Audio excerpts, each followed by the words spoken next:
Welcome to Santa Clarita Weekly, where we cover all things local in Santa Clarita Valley every Saturday morning at 9 on KQRU 107.9. Join hosts Tim Haddock and Sage Rafferty as they uncover the latest news, events, sports highlights, and more, keeping you connected and engaged with what matters most in our hometown. So welcome back for another edition of Santa Clarita Weekly with Tim Haddock and Sage Rafferty. I'm Sage. He's Tim. You can listen to us on the radio at KQRU 107.9 FM on Saturday mornings at 9 o'clock. We're also on YouTube and Instagram, and you can find us online at santaclaritastar.com. So Congressman George Whitesides protested the confirmation of RFK Jr. as HHS Secretary, and Senator Adam Schiff did an old-fashioned filibuster on the floor of the Senate against the confirmation of Russ Vought as OMB Director. In sports, CIF Southern Section basketball playoffs begin with the Valencia and Saugus boys team at home in the first round, and the Valencia girls on the road to open against San Clemente. The Rams are headed down under for a game in Australia in 2026. And in the NHL, the Kings split a pair of shootouts, beating the Dallas Stars, but losing to the Anaheim Ducks at Crypto.com Arena. So on February 6th, Congressman George Whitesides, along with other members of Congress, protested against the confirmation of Robert F. Kennedy Jr. as Secretary of Health and Human Services. He also talked about Elon Musk and Doge. Hi, everyone. Congressman George Whitesides here. We're here at the Department of Health and Human Services. I just finished protesting with colleagues in the House who are medical doctors against the confirmation of RFK Jr. As the secretary of this organization. It is imperative that the senators do not vote to confirm someone who will pose a clear and present danger to the health of families across the country. I wanted to take this opportunity to talk with you about what's been happening this week, because there has been a lot moving, and I want to give you an update. I have heard, first of all, from so many of you, hundreds of you, who have called with deep concern about the Doge incursion into the Treasury payment systems, giving a small group of unelected Doge staffers access to people's most personal information, including social security numbers, addresses, and more. We are doing everything we can to stop this. Just this afternoon, I joined with my colleagues to introduce a bill that would prevent the access to such information if there is a conflict of interest or clearance. The people who are accessing that data would not pass that standard, and we just need 3 Republicans to join us to keep America's data safe. And I hope you will call the offices of our Republican colleagues to emphasize the importance of joining us to keep our data safe. But of course, it is much more than that. Every day we have new news, between the federal grants freeze this week to a slew of unqualified cabinet nominees. The news seems to change by the minute.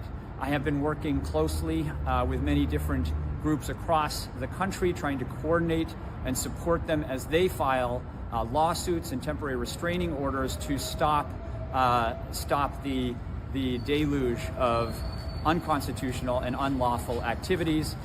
We have had some success. The freeze has been partially rescinded, but we need to keep pushing, because we are hearing that it is continuing on a per unit basis or a specific program basis across the country. I encourage you to let my office know if your organization or your family has been affected by the federal funding freeze. But most importantly, folks, we need to fight back. And that's going to take all of us. We are doing everything we can in the House of Representatives to do what we can. We need to make our voices loud, not just here in Congress, but all of you need to make your voices loud, that we will not allow the unconstitutional takeover and government overreach that we are seeing across our government. So please call your representatives, call the Republican representatives in particular, tell them to wake up and to join us in pushing back against what is an incredibly dangerous moment for our democracy. Thank you, everyone. Senator Adam Schiff filibustered President Trump's pick for the Director of Office of Management and Budget, Russ Vought. So Vought was the primary author Project 2025, which is behind controversial efforts to slash federal programs for poor and middle-class Americans, including ending the Department of Education. This would end special education resources all across America and would shut down critical programs right here in Santa Clarita Valley, including Early Start and programs for kids with disabilities. It's getting late, too late for some of the people we serve to even be awake, though I imagine many are. Not by choice, a mother in the Central Valley is awake, staring at her kitchen table, trying to work out where her sick child can receive the medical care that child needs, now that a federal grant supporting the only rural health care center in her community is in limbo. A federal employee is awake, trying to figure out how they'll make the rent next month if they're laid off. Maybe they spent a few decades serving this country overseas and were just called back home. Now what? People around the world are awake, watching humanitarian help. That means their next meal or safe harbor from disease has disappeared, wondering why, in their time of most need, their longtime ally has decided to abandon them. Because the Trump administration has turned so many of our lives into a series of question marks.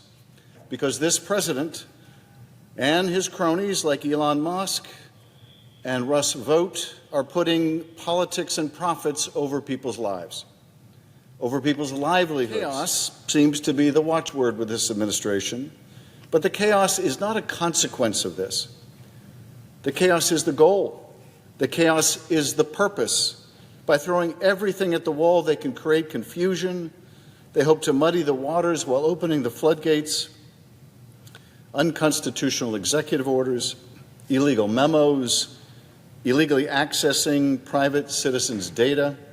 You name it, the scope and the speed of these actions is almost impossible to comprehend, and the impact is incalculable.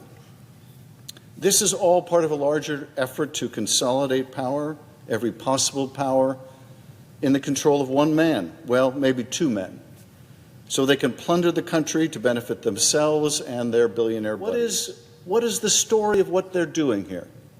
How does this all fit together? And it fits together in this way. This is an effort to try to consolidate power, all the power of this government, in the hands of Donald Trump and a few of his hand-picked, very wealthy billionaire friends. It is designed to consolidate that power to essentially take the resources of this country and enrich themselves and their friends. An effort to enrich themselves which would not be possible, will not be possible, if our system of checks and balances work.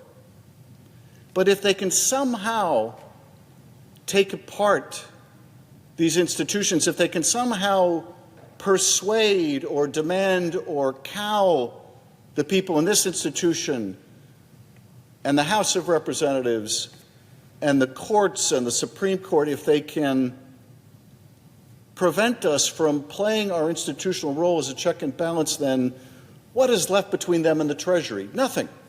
Nothing. And so this is the goal.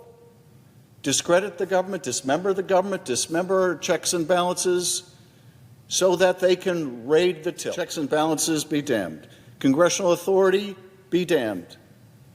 The president wants to steamroll all of that, and at the moment it appears he is succeeding. But Donald Trump can't do this on his own. He needs enablers to subvert our laws, enablers to divert congressionally approved funds. Sure, everyone knows Elon Musk, but it's not just Elon Musk. And today we consider the nomination of the systems engineer to lead the Office of Management and Budget, probably the most important agency no one has heard of. And that engineer, that architect of this effort to strip the country of its resources so that it can be plundered by the president and his wealthy friends, the architect, the engineer of this, the one who will make the trains run on time, the guy that stops the train to allow the highway robbery of that train, is a man named Russ Vought. I remember visiting Pakistan. Now, Pakistan probably doesn't have a lot of great things to say about the United States much of the time, which I think and I recognize is frustrating when you're trying to help and doesn't seem like anything you do is enough. I get that. I totally get that. But I remember when an earthquake struck northwest Pakistan, and American helicopters were helicoptering in relief. And a toy became very popular in Pakistan, and it was a replica of an American helicopter, because we suddenly became associated with helping people in their time of need. Probably the single most valuable diplomacy we had done in years. I guess we're not going to do that anymore. Oh, now we will do all that we can. We're here all night. We'll be here as many nights as it takes. We will raise public awareness of this unlawful scheme. We will use litigation, and we are. We will use every tool at our disposal. But it shouldn't be just us. It shouldn't be just us. I think a lot of Americans are wondering now whether the Constitution is so brilliant after all, whether it is adequate to meet this moment, a moment that our founders really anticipated, when we would have a demagogue who would ride the whirlwind of the confusion that he sows. Well, I think it is a brilliant Constitution. I think it's the best in the world. But it's not self-effectuating. It depends on all of us. To work, it depends on all of us. The genius of the Constitution is not that we are today where we are, where we have a Supreme Court that said the president is above the law. We have a president acting like he's above the law.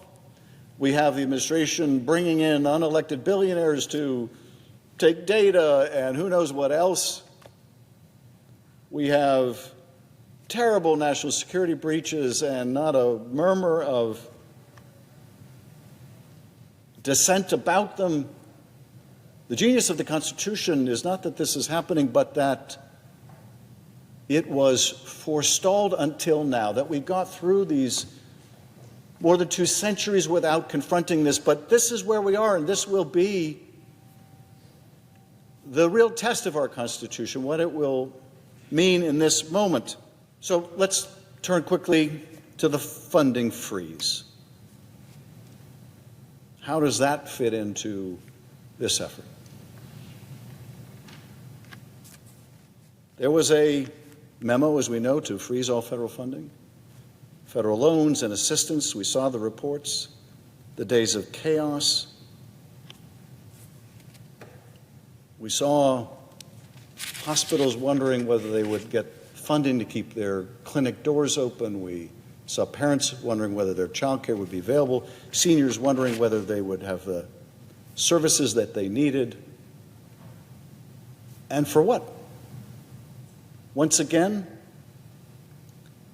this is an effort to prepare to raid the Treasury, to take the resources that belong to the American people and use them to fund a massive tax cut for those who don't need it. Now, I represent a state that has been battered by natural disaster.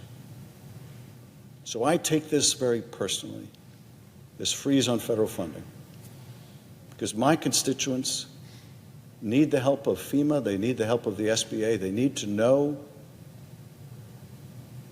that as the government has been there for every other state natural disaster, it will be there for us.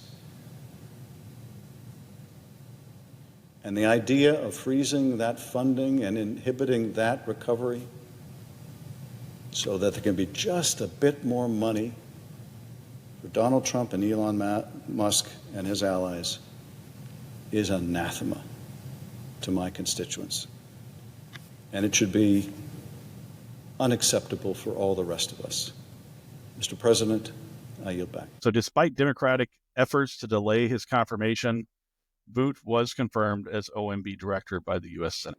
You're listening to KQRU 107.9 in Santa Clarita. You can listen to Santa Clarita Weekly on Saturday mornings at 9 and on YouTube, Instagram, or wherever you listen to podcasts. I'm going to turn it over to Tim to talk about local sports. Tim? Hey, so the CIF Southern Section high school boys and girls basketball playoffs are getting underway. The Valencia boys are opening against Walnut in the first round of the CIF Southern Section Division 2A playoffs. Canyon and West Ranch are also in the Division 2A playoff bracket. Valencia shared the Foothill League championship with Saugus. Both teams finished with 9-3 records.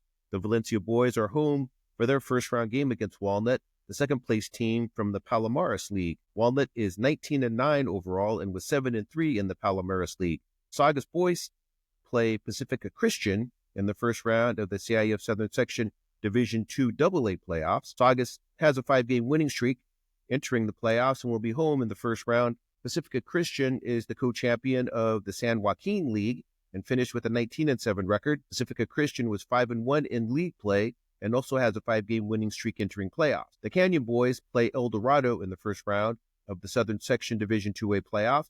Canyon finished in a 3-way tie for third place in the Foothill League with a 7-5 record. El Dorado was 21-8, finished in a third-place tie in the Freeway League with a 3-5 record. The game is at Canyon. The West Ranch boys play Palm Springs in the first round of the CIF Southern Section Division 2A playoffs. Palm Springs is 20-8 and finished in third place in the Desert Empire League with an 8-2 record. West Ranch is the home team in the first round of the playoffs. The West Ranch boys lost their Foothill League finale to Golden Valley and created a 3-way tie for third place. Only the top 4 teams in the Foothill League earned automatic playoff berths. Golden Valley, despite having a 9-winning record and beating West Ranch in the final game of the season, lost a coin flip and was denied a playoff spot. The Vasquez High's boys play Channel Islands in the first round of the Southern Section Division 4 AA playoffs. Vasquez High in Acton won the Heritage League championship and was 21-7. Channel Islands is the home team for the game against Vasquez and won the Citrus Coast League championship. The Santa Clarita Christian boys play The Santa Clarita Christian boys play Paloma Valley in the first round of the Southern Section Division 4A playoffs. Santa Clarita Christian is 13-11 and made the playoffs as an at-large team from the Heritage League. Paloma Valley is 12-13 and the third-place team from the Inland Valley League. The game is at Paloma Valley. The Trinity Classical Academy boys play Chino in the first round of the Southern Section Division 4A playoffs. Trinity is 18-9 and finished in a tie for fourth place in the Heritage League. Chino is 14-12 and the champion of the Mount Baldy League. On the girls' side, the Valencia girls opened playoffs on the road against San Clemente. Valencia girls and Hart tied for first place in the Foothill League, but Valencia has a tough road game in the first round of the CIF Southern Section Division 1 playoffs. Valencia travels to play San Clemente, the champions of the South Coast League. San Clemente was undefeated in the South Coast League at 8-0. Valencia finished with an 11-1 record in the Foothill League and shared the championship with Hart. The Hart girls are home against San Jacinto in the first round of the Southern Section Division 2 AA playoffs. San Jacinto is the champion of the Mountain Pass League and went undefeated at 8-0 in the Mountain Pass League. Saugus girls opened the Southern Section Division 2A playoffs on the road against Dos Pueblos. Saugus finished in a tie for third place with Canyon in the Foothill League with a 7-5 record. Dos Pueblos tied for third place in the Channel League with a 9-5 record and is the home team in the first round of the playoffs. The Canyon girls opened the Southern Section Division 2A playoffs against Notre Dame Academy. Canyon tied for third place in the Foothill League with Saugus and is the home team. Notre Dame Academy is a champion of the Angeles League and went 9-0 league. The Trinity Classic Academy girls play Sedgerstrom in the first round of the Southern Section Division 2A playoffs. Trinity won the Heritage League championship with a 13-0 record.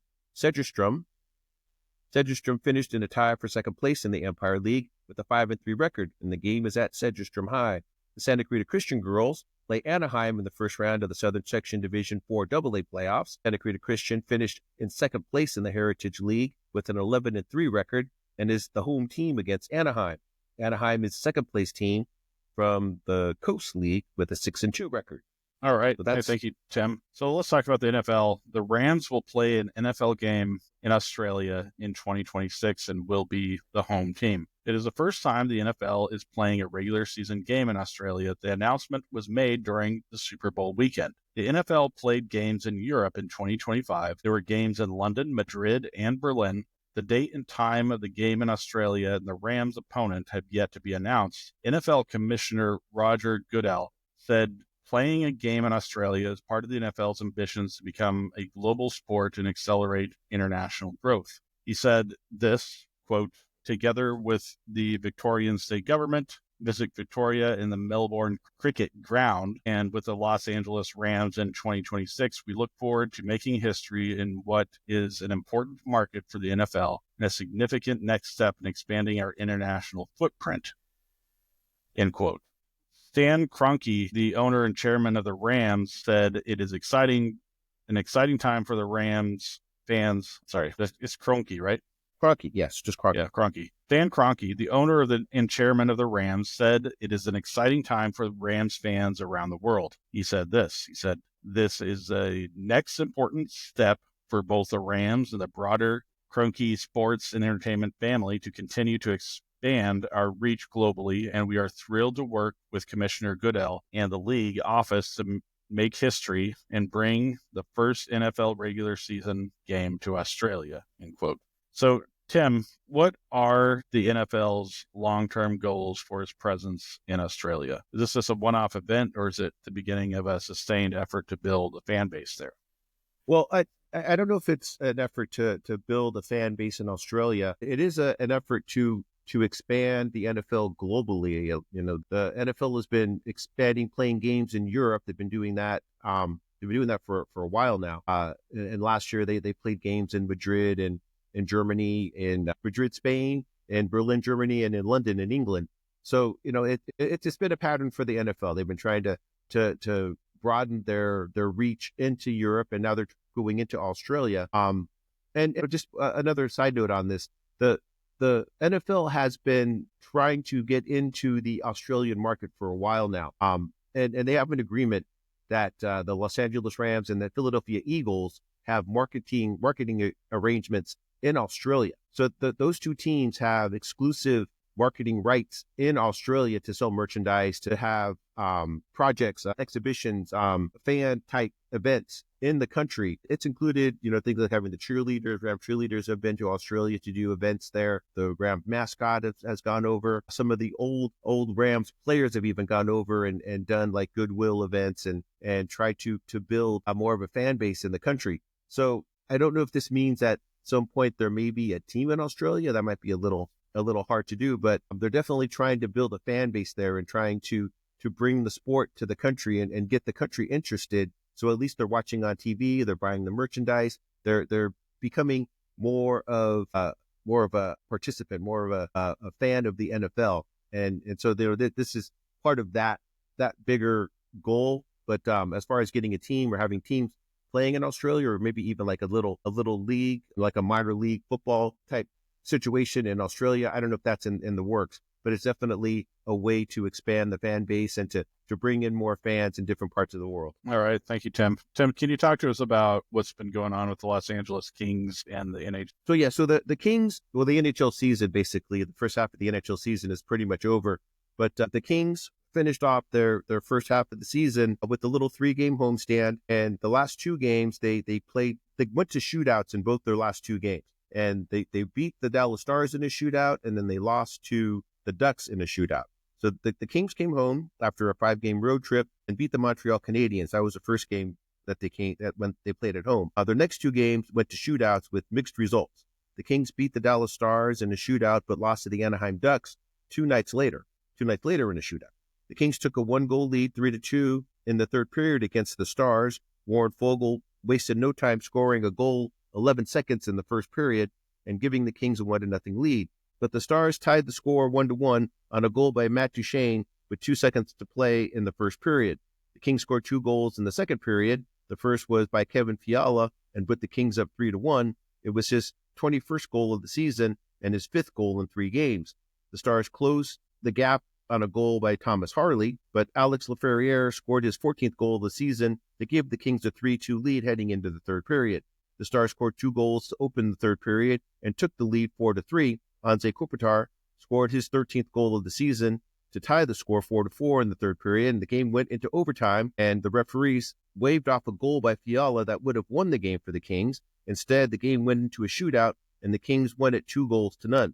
In the game against the Ducks, neither team scored in the first 2 periods. The Ducks took a 1-0 lead in the third period on a goal by Brian Dumoulin. Kempe scored with his... Adrian Kempe tied the score with his 25th goal of the season. Neither team scored in overtime, and the Ducks won the shootout 2-0. Kings coach Jim Hiller talked about how his team played against the Ducks. You know, we got it together for 20 minutes at least. The only way you're going to come in here at the end of the trip and beat a good team like we did. It really takes the whole crew. Didn't like us really anywhere over the ice for the first 40 minutes, yeah. And, I mean, we can point to different things or make excuses. I don't look at it that the way. goals. Let's talk about the goals first. We just weren't very good. It was disappointing. Really nice but we did get it together in the third some period. So, again, I got to give Moorsey guys and Phil hadn't scored in a bit. I guess Phil got his Columbus goal, but really happy for Moorsey. The Kings are 29-17 with 7 overtime losses and in third place in the Pacific Division after 46 games. They trail the first place Edmonton Oilers and the Vegas Golden Knights in the standings. The next game for the Kings is against the Utah Hockey Club on February 22nd, the start of another 3-game homestand. Thank you, Tim. Tim, tell us how you think they're doing so far. How are the Kings doing? Tell us the good, the bad, the ugly. Like, how are they doing this season? Okay, so, I mean, the Kings are doing, I don't want to say surprisingly well, but I think they're doing a lot better than most people thought. You know, they're still third place in the Pacific Division. There was a time when they were in first place in the Pacific Division. They were playing really good hockey at the early part of the season, and they looked like they were going to be a strong playoff contender. They had this little road trip before the break, and it just wasn't a good road trip. They had a 5-game road trip, and they lost 4 of the 5 games on the road trip. They came home and they kind of turned things around and beat the Canadiens, and they won their last game on the road trip against the Carolina Hurricanes. So it looked like they were able to correct whatever they were doing wrong on that road trip and win a couple games, and then ended up beating the Dallas Stars. And it's really just a physical game, and won it in a shootout. And that was a game that actually had to scrap a little bit at the end because they did blow the lead and had to crawl back to tie it and then send it into overtime. So they're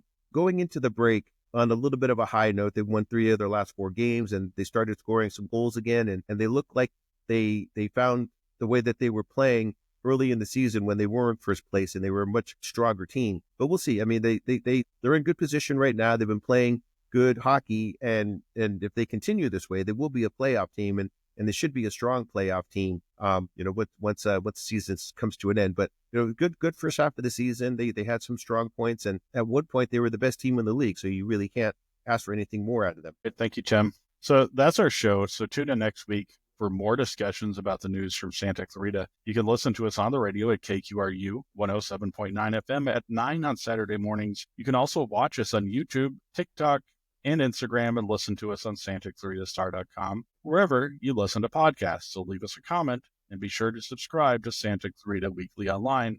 Thanks for listening and have a great week. Thank you for listening to Santa Clarita Weekly. You can watch the show on Santa Clarita Star's YouTube channel and Facebook page, as well as listen in on the radio at KQRU 107.9. Visit SantaClaritaStar.com for more content and tune in right here to KQRU 107.9. A new voice for Santa Clarita.